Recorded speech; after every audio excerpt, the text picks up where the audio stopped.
The Camp Nou summer of tension didn't arrive with a headline sign. It came as a whisper that grew into a roar.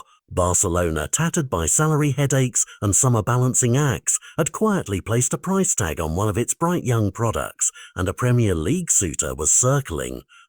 Chelsea, searching for creative spark and depth, registered interest. The name at the centre of the swirl was Fermín López, the 22-year-old attacking midfielder who had crawled through La Magia's ranks, who wore the club's badge with a personal history threaded into it. Suddenly, a routine transfer window felt like a courtroom. Money on one bench, identity on the other. Reports suggested Barcelona were open to a sale, more from necessity than desire, hoping to ease wage burdens and fund other moves. The figures being talked about, and later published by outlets following the story, revealed a yawning gap between Barca's valuation and what a buyer like Chelsea was prepared to pay. The Catalan side were not desperate to bargain away the club's future for immediate cash.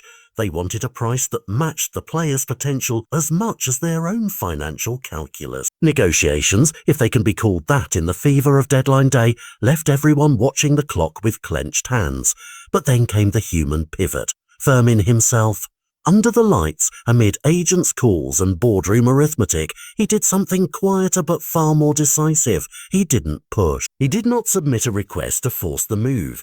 He did not sign the dotted line or wave through negotiations. Instead, he made his intentions clear in private conversations and with his actions, choosing to remain at the club he had grown up cheering for, rather than chase a salary bump and a new league. That personal resolve shifted the entire story from a possible sell-off into a closed chapter. Journalists tracking the final hours reported that, ultimately, the player's stance ended the window drama and Chelsea's pursuit faded without the transfer being completed. Why did this matter beyond a single transfer column?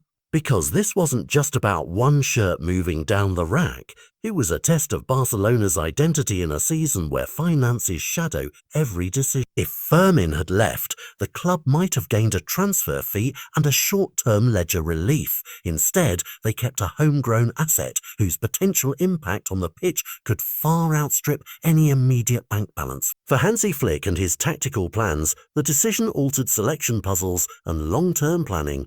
A young, hungry midfielder stayed, ready to fight for minutes, and the coach inherited both the responsibility and the opportunity that come with cultivating local talent rather than cashing it in. On the other side of the continent, Chelsea's ambitions and negotiation strategy came under the microscope. A club willing to spend heavily in other parts of the market apparently drew a line when valuations ran high or when a player's heart did not tilt toward London. Whether this episode changes Chelsea's approach to scouting La Masia graduates or signals a recalibration on how they value young Spanish talent remains to be seen, but the public story is now simple: an approach, a mismatch, and an outcome that leaves more questions than completed deals. As the dust settled, Barcelona declared the matter closed and turned their attention back to squad cohesion and the coming fixtures. The headlines will remember the near sale, the rumoured 48-hour ultimatum, and the financial context. The real storyline to watch will be outcome on the pitch. Will Fermín's refusal translate into minutes, goals, and decisive moments that validate Barcelona's faith? Or will the spectre of money and outside interest resurface next window like an old wound? Either way, this deadline drama stitched together the raw edges of finance, loyalty, and sport into one vivid reminder. Transfers are rarely just transactions. They are stories that shape clubs' identities and seasons.